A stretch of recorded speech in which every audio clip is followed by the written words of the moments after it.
waktu aku masih SMP, atas bawah, bawahnya nggak kelihatan, kayak warna merah. Masih sering aku pakai, lucu banget. Hari ini aku mungkin bacanya bakalan nanti sore atau malam, karena aku mau ngerjain laporan dulu. Oh iya, pertama aku mau jelasin ini dulu. Aku kan udah baca ini dari kemarin lusa sebenarnya, cuman emang belum dapat banyak, baru sampai halaman 56. Dan ini karena emang kemarin aku lagi nggak mood baca karena satu dan lain hal. Terus aku bacanya pun juga cuma malam pas mau tidur, ketika aku pegang HP dan lagi buka Ipusnas, karena di Ipusnas ini ada. Terus ini ceritanya diawali dari sebuah kasus. Ada waktu itu Jakarta, settingnya di Jakarta, lagi banjir. Terus di salah satu rumah, ketika para ada warga yang sedang ronda, lagi kayak bangunin orang-orang biar orang-orang itu bangun dan persiapan untuk entah mungkin kemas-kemas barang atau persiapan untuk ngungsi atau gimana. Kan waktu itu masih proses perjalanan banjirnya masih sekitar sebetis kalau nggak salah awalnya. Terus waktu ada orang-orang ngeronda itu, ada satu perempuan yang keluar dari rumahnya. Dia itu teriak-teriak minta tolong karena ternyata di dalam rumahnya itu ada suaminya itu sudah tergeletak tidak bernyawa, karena katanya kemungkinannya adalah karena dia itu waktu malam-malam itu, tengah malam itu, lagi pegang hair dryer, alat pengering rambut. Terus karena ada air yang mulai merembes, mulai naik sampai masuk ke dalam rumah, udah mulai naik, itu dia akhirnya kesetrum. Terus ya udah kayak gitu. Terus habis itu pas pemakamannya itu ada beberapa orang itu yang denger suara-suara kayak suara si laki-laki ini yang meninggal ini, yang namanya Hayono ini. Ketika dia dikuburkan, ketika lagi pemakaman itu, beberapa orang itu mendengar suara Hayono ini yang mengatakan bahwa dia itu adalah arwah penasaran. Orang-orang yang didengerin suara ini adalah satu itu mantan istrinya namanya Olive. Olive itu bukan cuma denger suaranya, tapi dia juga ngeliat sosok si Hayono ini yang sedang duduk di pinggir makamnya dia, menggunakan pakaian yang sama seperti ketika dia itu ditemukan meninggal. Terus habis itu ada anak laki-lakinya Hayono yang namanya, apa namanya anaknya, lupa lah. Pokoknya anak laki-laki Hayono ini anak laki-laki dari Hayono dan Olive. Dia itu juga mendengar suara itu. Terus istri Hayono yang kedua yang namanya Emma itu dengar. Terus anak tirinya Hayono alias anaknya Emma tapi bukan anaknya Hayono, you know what I mean, yang namanya Marisa itu juga dengar. Terus selain keluarga, mereka kan keluarga dekatnya, itu salah satu tetangga samping rumah Pak RT, yang ketika semasa hidup Hayono itu sebagai Pak RT ini sebagai teman dekat yang sering ngobrol bareng sama Hayono, itu juga dengar Hayono ini, arwahnya Hayono ini bilang kalau dia itu adalah arwah penasaran. Terus ya udah sih, sampai situ baru sampai situ. Terus habis itu sampai ada anaknya Hayono yang laki-laki ini, dia itu dapat kayak semacam surat kaleng gitu loh, yang nulis kalau dia itu dituduh sebagai pelaku karena dia adalah orang yang paling ngerti masalah kelistrikan. Kan anaknya Hayono ini adalah mahasiswa yang sedang kuliah elektro. Cuman kalau dipikir-pikir kan emang nggak harus orang yang kuliah di elektro juga bakalan ngerti kalau pas pegang alat-alat listrikan kena air itu juga bakalan kesetrum kan. Terus ya udah sih sampai situ, belum jelas siapa. Tapi kalau dari awal itu sebenarnya yang paling mencurigakan adalah istrinya Hayono yang kedua. Soalnya dia kayak tidak benar-benar menunjukkan rasa sedih sih. Malah anak tirinya yang namanya Marisa itu yang paling sedih ketika Hayono meninggal. Jadi belum tahu, belum jelas juga seperti apa ceritanya. Terus aku rada aneh itu, satu tanda ini adalah aku tandain kenapa? Karena aku merasa anehnya ketika waktu pemakaman itu kan Olive alias mantan istrinya itu kan melihat arwahnya Hayono yang sedang duduk dan melambai ke Olive. Kok Olive bisa-bisanya dia itu nggak takut atau gimana? Ya emang awalnya kaget, tapi kok malah dia itu melambai balik gitu loh, kayak nggak takut, kayak pingsan, kayak karena yang lain-lain yang cuma dengar suara yang bilang kalau dia ini arwah penasaran itu sampai pingsan, tapi Olive kok malah dia melambai kayak say hi, say goodbye gitu. Aneh nggak sih? Udah, aku baca ini lagi nanti sore aja. Aku mau ngerjain laporan dulu habis ini sambil ngopi. Kayaknya aku gerah sih, mau pasang kipas angin dulu.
Aku dapat 5 buku.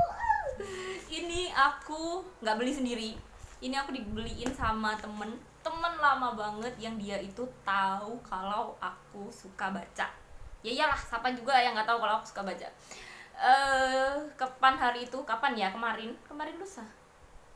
Aku lupa, kemarin lusa kayaknya aku bilang kalau aku pengen novel ini, terus dia beliin.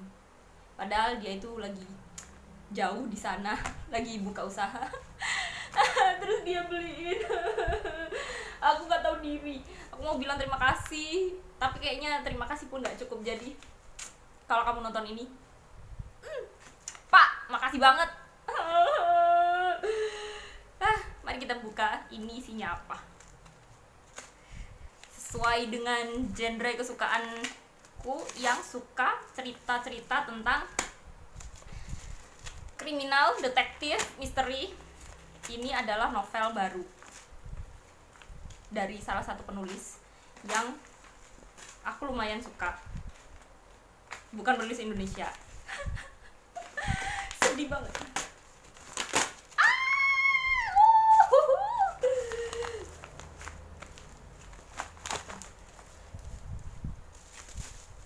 Kelihatan gak sih? Kelihatan lah ya. Udah kelihatan lah ya. Kalau kalian suka sama orang ini, kalian juga pasti tahu ini bukunya siapa. Covernya udah kelihatan jelas. Ini bukunya Keigo Higashino yang terbaru yang judulnya Angsa dan Kelelawar.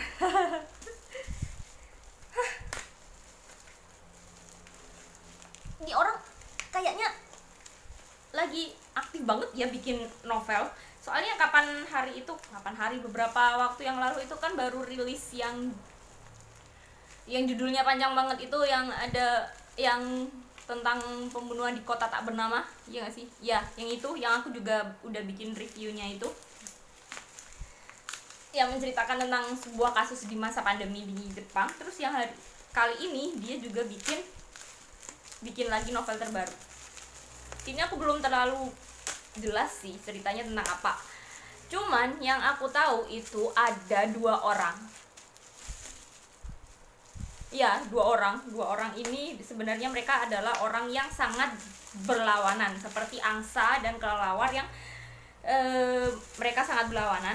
Yang satu hitam, satu putih, yang satunya aktif di siang hari, yang satunya aktif di malam hari. Terus mereka berdua ini sedang menangani sebuah kasus. Yang satunya itu kalau nggak salah itu ayahnya dari salah satu itu adalah seorang korban, dan salah satunya lagi adalah orang yang ayahnya yang satunya lagi itu mengaku sebagai pelaku. Terus anak-anaknya, bentar,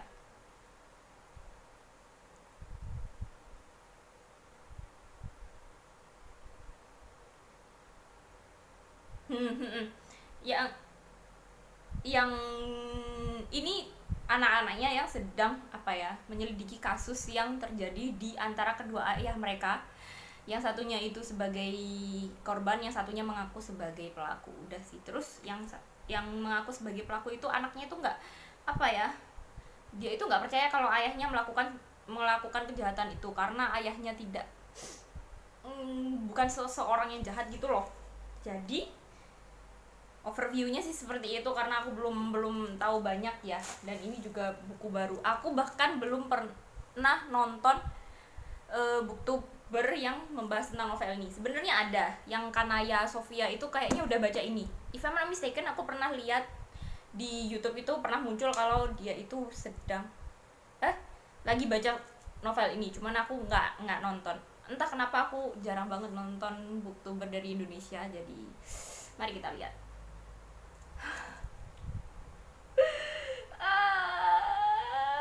Seneng banget dapat novel baru. Pak, makasih Pak.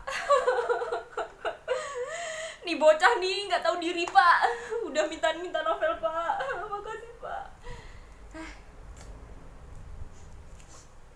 Asal kalian tahu, udah lama banget aku nggak megang novel baru atau buku apapun yang baru. Terakhir kali aku beli itu kayaknya awal tahun lalu atau akhir tahun 2022 awal, kalau nggak 2021 akhir. Ini kan udah tahun 2023 ya, jadi kayak udah setahun setengah aku nggak buka buku baru. Anjir, susah amat.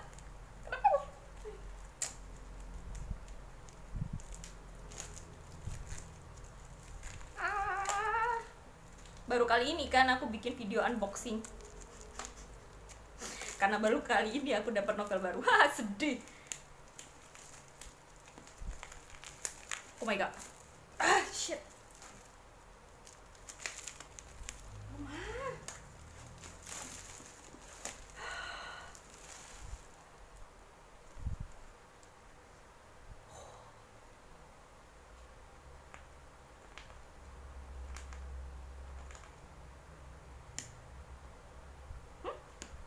Kok ada dua?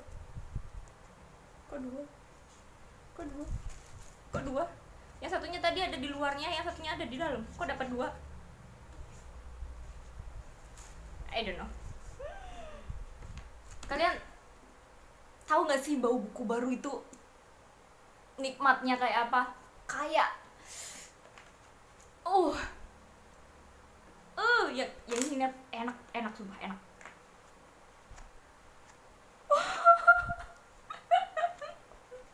Saking rindunya sama bau buku baru itu, aku jadi terharu.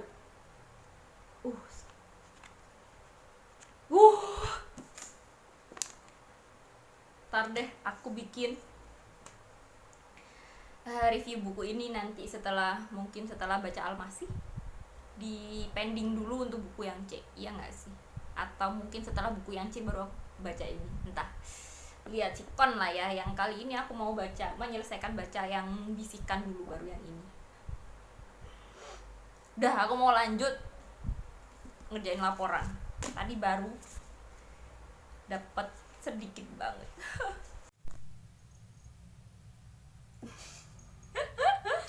Jadi ceritanya ini udah next day dari yang aku filming kemarin, yang aku unboxing buku juga. Hari ini aku belum mandi, aku males. Jadi aku cuma pakai bedak, pakai hijau, terus nyalain kamera.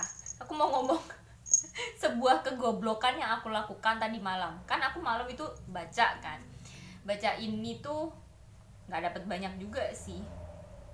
Sampai 110 halaman. Kan kemarin itu sekitar halaman 50-an, jadi lumayan. Banyak lah. Enggak banyak juga, sedikit.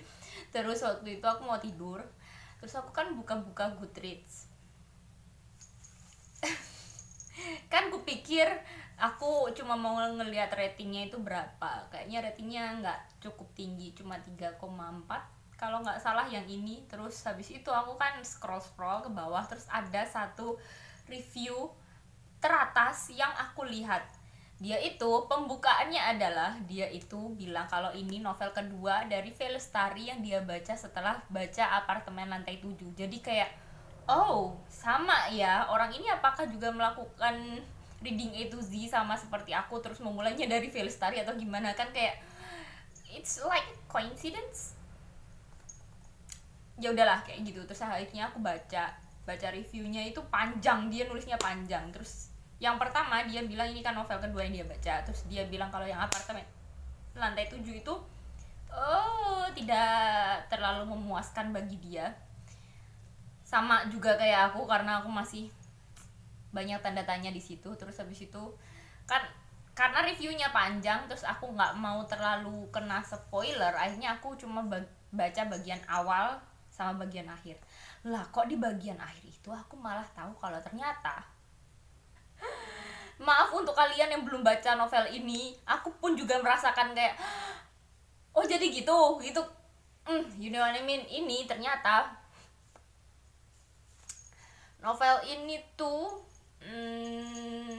ceritanya agak apa ya, agak menjijikkan menurutku, dan menurut orang yang review itu juga gitu. Karena ternyata Hayono ya, yang meninggal ini, dia itu ternyata punya masalah psikologis yang dia lampiaskan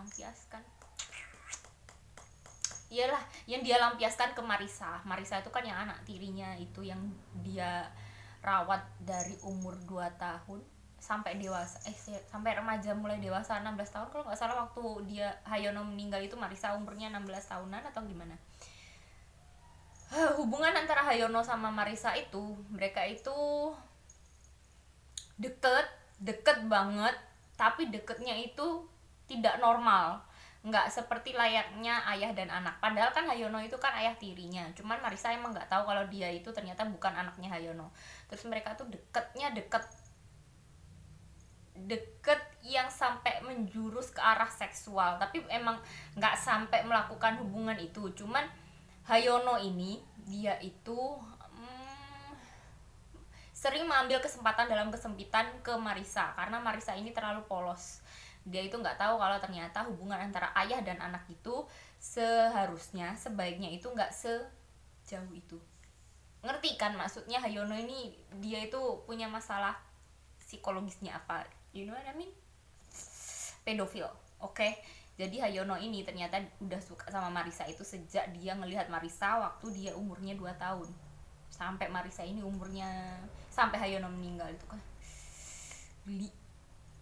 Terus aku emang ada apa ya, dari halaman 110 sampai halaman 110 ini pun udah banyak tanda-tanda kalau ternyata Hayono ini bukan orang yang bener-bener baik. Emang di covernya untuk orang-orang yang lain itu baik, cuman hubungan antara Marisa dan dia dan Hayono ini yang geli. Kalian kalau mau baca gelinya segeli apa, baca ini. Aku aja baru sampai segini udah geli. Terus habis itu, selain ternyata Hayono ini bukan orang yang baik, Ini spoiler yang parah, parah banget, karena aku expectnya kan dia kan setannya Hayono, arwahnya Hayono kan bilang kalau dia ini arwah yang penasaran. Jadi kupikir dia ini menghantui orang-orang karena dia itu mau bilang ke orang lain kalau dia meninggal itu karena memang ada yang mau mencelakai. Tapi ternyata setelah aku baca review itu yang cuma dua kalimat terakhir, aku ngerasa ternyata yang aku harapkan, yang orang-orang harapkan dari buku-buku V. Lestari lainnya kan. V. Lestari biasanya kan kriminal detektif itu, ternyata di buku ini kita nggak, pada akhirnya dikecewakan karena ternyata emang Hayono ini matinya emang karena kecelakaan.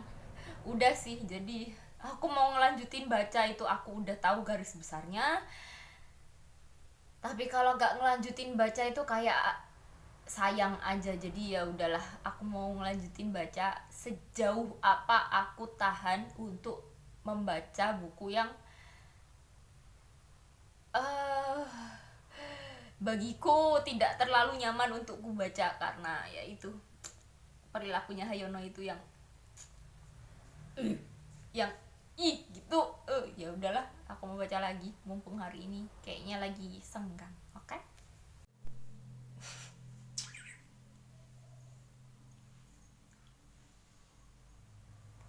Terus kamu pulang sampai sore kah?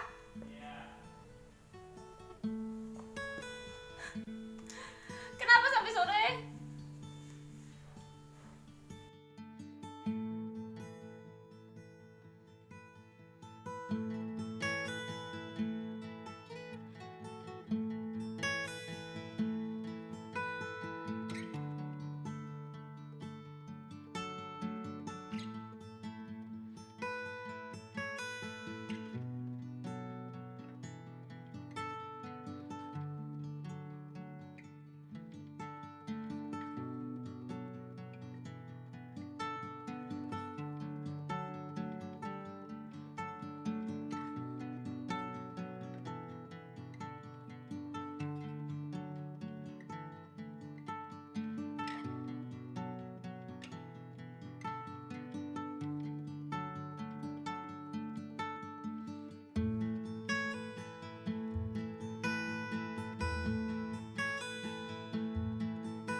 Jadi ceritanya, aku tuh waktunya ngembaliin buku itu masih besok. Cuman karena besok aku ada acara keluar, ada kegiatan keluar, dan itu sampai mungkin sekitar jam 3. Dan perpus itu kayaknya kalau nggak salah katanya memproses pengembalian buku dan peminjaman buku itu cuma sampai jam 3. Jadi karena aku nggak ada waktu besok, aku percepat untuk ngembaliin bukunya hari ini. Masalahnya yang bisikan itu, aku tuh kemarin udah berusaha nggak ngebut amat sih, ya aku berusaha untuk membaca sebanyak-banyaknya, semampuku.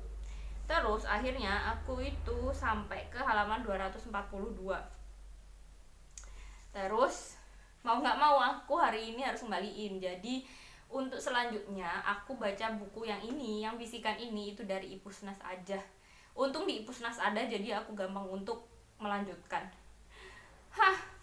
Terus nanti rencananya aku mau pinjem buku Al-Masih lagi kalau ada, kalau available, terus sama buku yang C, aku cari-cari itu. Terus aku mau kasih info juga untuk kalian yang menggunakan aplikasi Ipusnas. Kemarin itu aku buka Ipusnas kan, itu aku ngeliat banyak buku-buku baru ya, kayak senandika yang cinta-cintaan, patah hati gitu banyak. Cuman aku biasanya aku baca buku-buku yang seperti itu ketika emang aku mood untuk baca. Kalau sekarang aku belum ada mood, jadi kapan-kapan aja. Aku biasanya cuma save dulu, aku screenshot buku apa aja yang mau aku pinjem, terus mungkin nanti kalau ada waktu, kalau lagi mood, kalau lagi pengen, aku bakalan pinjem. Kalian buka aja Ipusnas, itu banyak buku baru, banyak buku yang terbitan tahun 2020 sampai 2022 itu banyak. Udah sih, aku cuma mau kasih info itu untuk kalian yang mau baca. Aku mau ngelepasin ini dulu. Terus habis itu aku mau berangkat. Padahal aku sebenarnya hari ini tuh aku ngantuk karena semalam itu aku susah tidur. Aku tidur di sekitar jam 12 kalau nggak salah. I don't know why. Karena lagi ada masalah hidup ya. Orang itu nggak ada yang nggak punya masalah hidup. Tinggal bagaimana cara kita mengatasi masalah hidup itu. Mau nangis, mau marah, tapi mau gimana? Namanya juga manusia.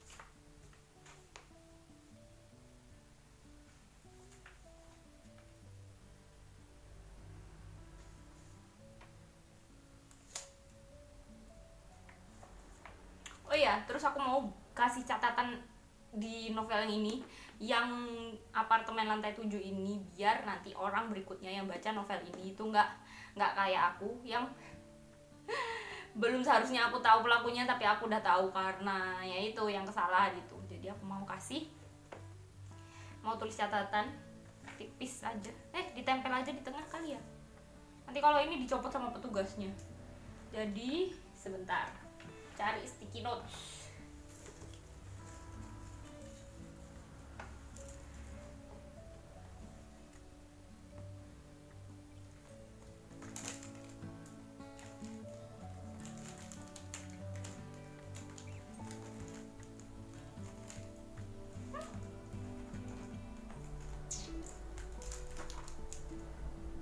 Cil.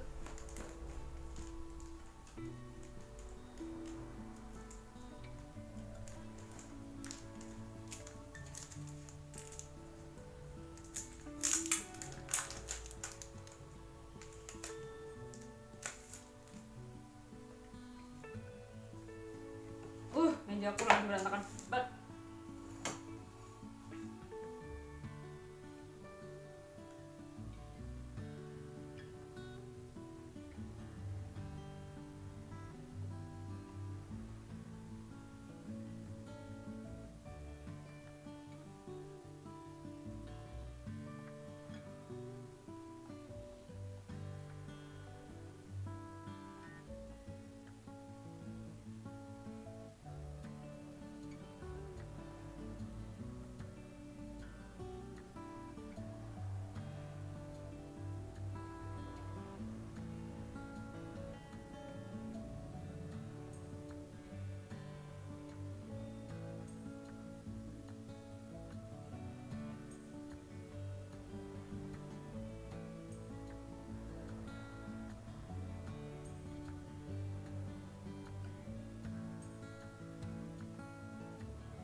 Kelihatan nggak sih tulisan gue?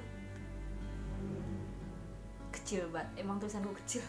Ya udahlah, yang penting aku udah kasih warning untuk orang-orang yang baca buku itu kalau buku yang ini ada kesalahannya.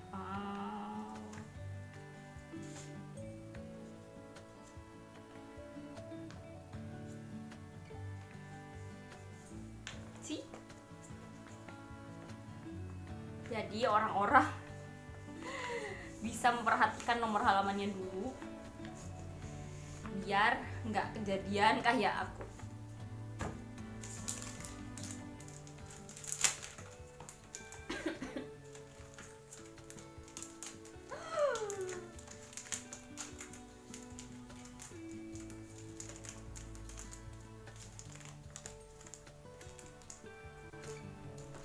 Udah, aku mau berangkat.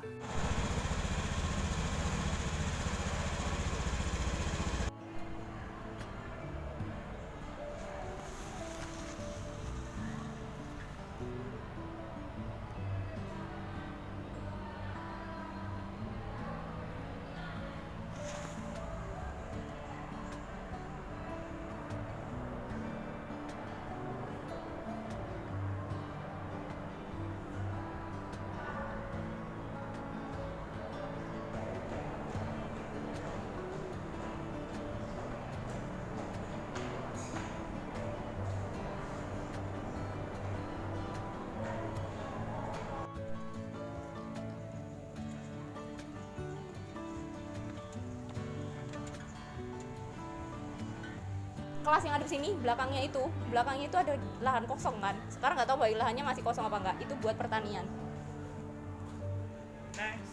Di sini adalah tempat di mana Pertanian. Wah, apa? Budak-budak ibu bekerja. udah ibu ismu gue. B2 Oh, B5 jadi ada Yang bunyinya. palang-palang. Oke. Wow. Wow.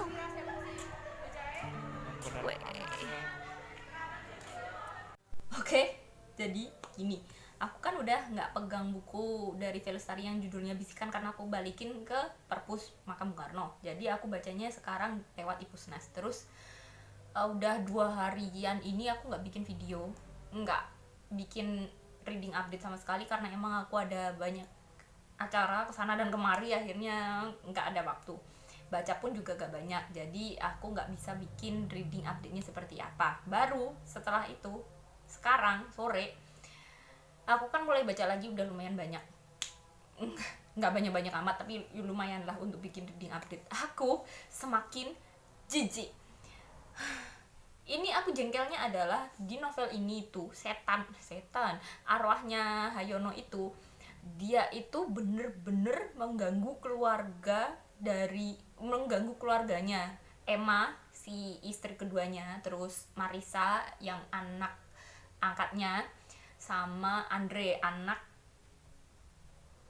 kandungnya sama istri pertama. Terus bahkan istri pertamanya pun juga diganggu. Terus kan pada awalnya kan aku curiga sama Emma, kenapa dia itu kayak nggak bener-bener ngerasa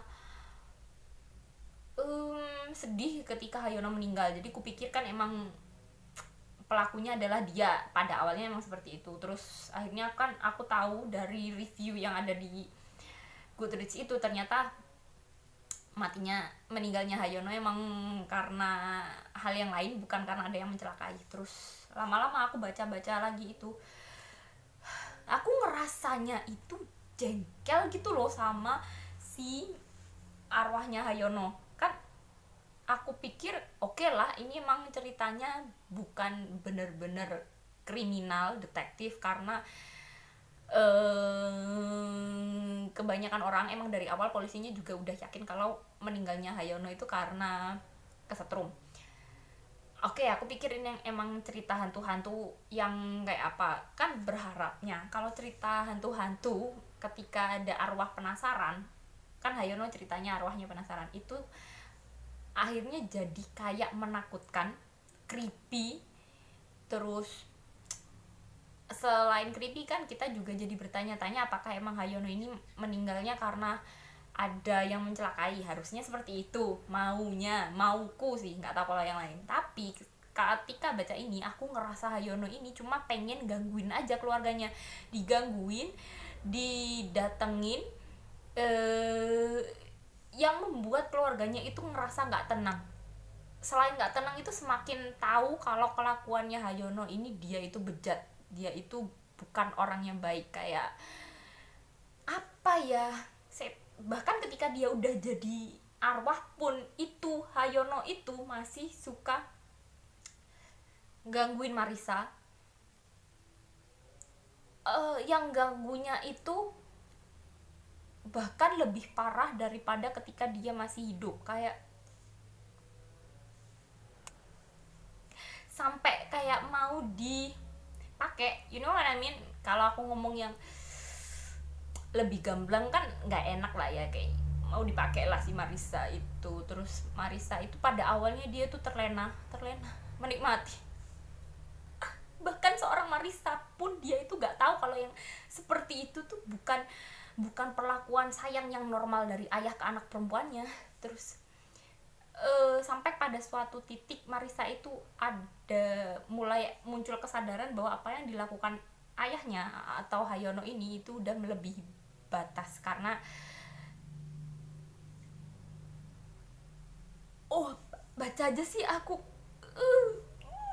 jengkel. Satu, jijik sama perlakuan Hayono, arwahnya Hayono ke Marissa. Dua, dia itu bahkan ketika udah jadi arwah pun itu tetap apa ya, dari awal kan emang Hayono ini kayaknya nggak sayang sama Andre, padahal Andre itu kan anak kandungnya. Tapi ketika jadi arwah pun dia itu kan, Andre itu mau mengungkapkan ke Marissa kalau Marissa ini bukan anak kandung Hayono. Terus habis itu malah si Andre itu dicelakai gitu. Kayak menyebalkan banget. Aku baca ini kurang 100 halaman, 120-30an halaman, itu udah jengkel parah ya sama kelakuannya Hayono ini. Ketika dia hidup atau ketika dia udah mati, astagfirullah, jijik, marah. Aku males bacanya, tapi gimana, ya udahlah, aku mau baca lagi karena belum tuntas. Aku kalau baca buku nggak tuntas itu rasanya kayak ganjel, meskipun dari awal udah aku ngerasa nggak terlalu serak, tapi kalau nggak selesai itu ganjel.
Kamu mau lagi apa? Nggak tahu. Coba. Ini Emang berapa kita mau beli apa lagi? Minum.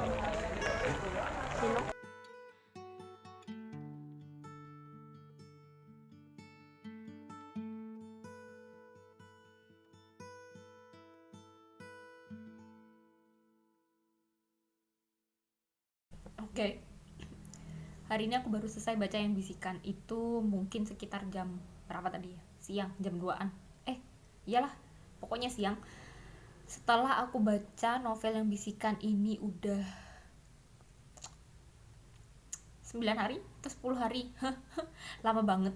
Karena emang aku ada banyak acara keluar, terus selain karena ada acara keluar-keluar itu, sebenarnya aku nggak terlalu suka sama cerita yang bisikan ini karena konyol aja bagiku, nggak menarik. Mau dibilang ini kisah horor misteri, itu horornya kurang dapet. Kayak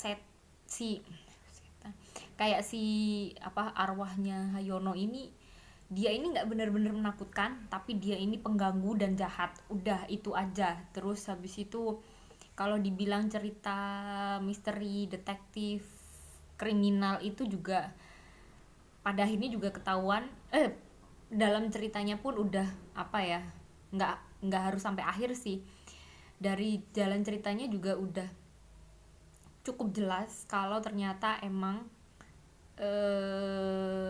meninggalnya Hayono ini emang bukan karena ada yang mencelakai gitu. Terus habis itu ceritanya itu pada akhirnya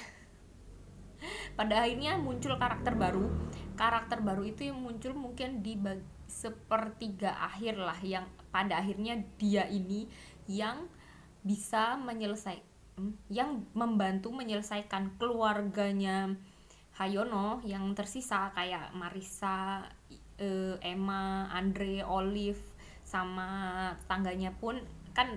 Mereka itu bener-bener kayak udah nggak bisa mengatasi masalah karena kayak Andre sama Emma, mereka ini sudah terikat janji untuk bukan identitas sih, untuk nggak bilang ke Marissa kalau ternyata Hayono ini bukan ayah kandungnya. Sebenarnya pada akhirnya inti masalahnya itu kenapa Hayono gentayangan, karena emang dia itu nggak ikhlas untuk melepas Marissa gitu sih. Terus si karakter baru yang datang ini, dia ini pada akhirnya yang tahu dan berhasil membongkar identitas Hayono ke Marissa. Pada akhirnya kan Marissa tahu. Terus akhirnya si sekeluarga ini, mereka ini kayak anehnya cara untuk mengusir arwah Hayono adalah dengan cara mereka itu berkumpul bersama, terus habis itu berdiskusi bersama dengan arwah Hayono yang bisa diajak komunikasi dan menjawab pertanyaan-pertanyaan orang yang sedang berdiskusi di rumah itu. Kayak aneh banget bagiku. Ya udah sih, jadi aku ngerasa kayak horor enggak, menjengkelkan iya, misteri yang bikin kita penasaran enggak, marah dan jijik iya. Udah sih. Kalau untuk novelnya Fairy Story yang aku baca yang 2 ini, yang Apartemen Lantai 7 sama Bisikan, kayaknya masih mending Apartemen Lantai 7 karena dia ini ceritanya nggak menjengkelkan dan menjijikkan Bisikan. Cuman entah, bagiku 2 novel dari Velestari ini tidak ada yang berhasil membuatku bener-bener tertarik untuk baca novel Velestari berikutnya. Tapi nggak tahu lagi, mungkin bakalan aku coba untuk yang lainnya.